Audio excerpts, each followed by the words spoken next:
parce que d'abord Frédéric Butet nous a choisis. En l'occurrence, il souhaitait voir reprendre les rênes de cette entreprise par des entrepreneurs, par des gens animés par l'entrepreneuriat et non pas par la passion de l'équitation. C'était selon lui la chose qui était, le moteur qui était salutaire pour cette entreprise, qui devait être dirigée entre guillemets par des animaux à sang-froid et non plus par la seule passion de l'équitation.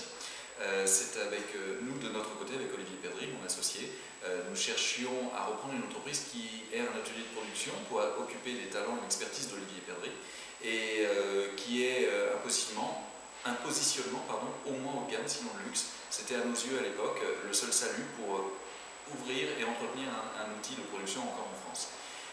Il y a eu un vrai coup de foudre professionnel avec monsieur Frédéric Butet, avec son bâtiment, avec ses équipes et avec surtout le produit.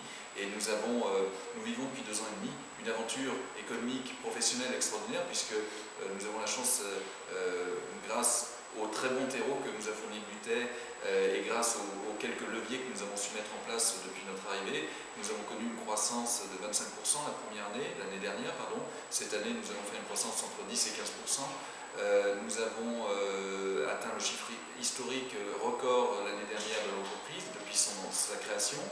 Nous avons embauché, nous sommes passés de 23 à 38 personnes chez Butet. Donc oui, aujourd'hui, l'aventure économique et professionnelle pour nous, pour Olivier et moi, en tant qu'associés et propriétaires de cette entreprise, nous sommes absolument ravis.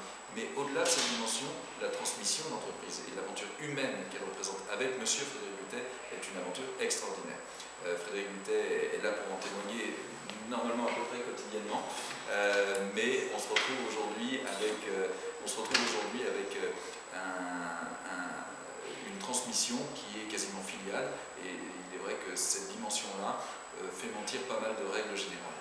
Et justement, vous parlez de transmission de savoir, vous avez une spécificité aussi, c'est pas forcément employer des gens qui sont de la filière équine. C'est quelque part pour nous important d'avoir les gens les plus compétents possibles. Or, chez Butet, nous avons un métier, notamment au niveau des ateliers, nous avons un métier qui a des normes très très spécifiques que rarement les formations traditionnelles offrent. Donc nous préférons, en ce qui concerne les postes d'atelier, effectivement embaucher des personnes qui n'ont pas de formation initiale, parce que nous considérons beaucoup plus périn et beaucoup plus efficace de former des gens qui viennent de l'hôtellerie, de l'horticulture, de la restauration, de la carrosserie automobile, et de les former à notre métier de sellier tel que nous le percevons, sans avoir à les déformer auparavant d'une formation probable qu'ils auraient suivie.